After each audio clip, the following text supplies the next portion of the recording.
Major Sinha হত্যার ফাঁসির রায় কার্যকর ঘোষণার তারিখের জন্য আজকের সংবাদ সম্মেলন।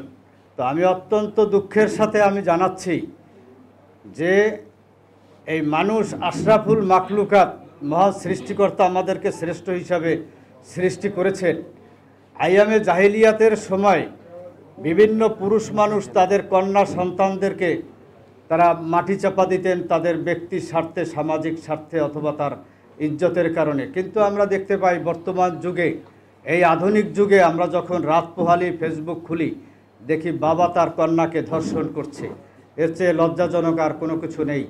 তো যাই হোক, আমাদের এই দেশে একের পর এক দুর্নীতি, অপরাধ, খুন, জখম হয়ে আসছে, কিন্তু কোনোটার বিচারের শেষ পর্যন্ত আমরা যেতে পারছি না। আপনারা সম্মানিত সাংবাদিক বৃন্দ এখানে আছেন, সকল স্যাটেলাইটের RICL TMX, যুগের পর যুগ স্থাপনা থাকে মজবুত। সাংবাদিক বৃন্দ এখানে উপস্থিত আছেন।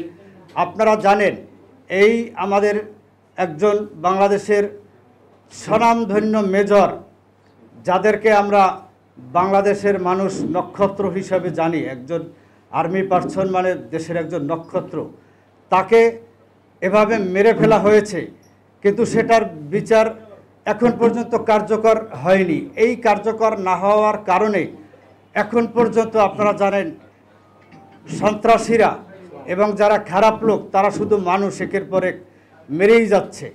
আমাদের কিছুদিন আগেও আমাদের এই যে একজন সাংবাদিককে মেরে ফেলেছে, আগেও অনেক সাংবাদিক মেরে ফেলেছে। এখন যারা সাংবাদিক আছে তারা সকলেই হতাশ অবস্থায় আছে। তো আমি বর্তমান বাংলাদেশ সরকারের কাছে আমি বিনীতভাবে আমি আহ্বান জানাবো, আপনারা বিচারকে, আইনকে আপনারা সঠিকভাবে পরিচালনা করেন এবং সকল অপরাধীদের যথাসময়ে দ্রুতভাবে তাদের বিচারের কার্যকর করেন। এবং আমি বিশেষ করে আমাদের এই যে সিনহা হত্যা মামলার যিনি আসামি, যিনি ফাঁসির আসামি ওসি প্রদীপ, তাকে এখনও কেন ফাঁসি দেওয়া হচ্ছে না বা হয়নি, আমার এটা আসলে বোধগম্য নয়। যদি এভাবে তারা বিলম্ব করে, জানি না সামনে আরও কত মানুষের অকাল জীবন তাদের ঝরে যাবে।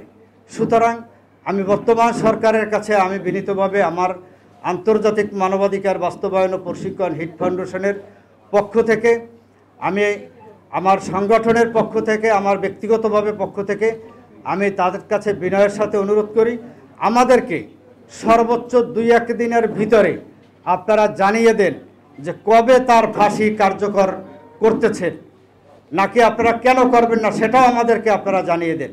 স্বাধীন সরকার যদি স্বাধীন সার্বভৌম সরকার না হয়ে থাকে, তাহলে এই সরকারের বৈধতা কি সেটা আপনারাই জাতি বিচার করবে।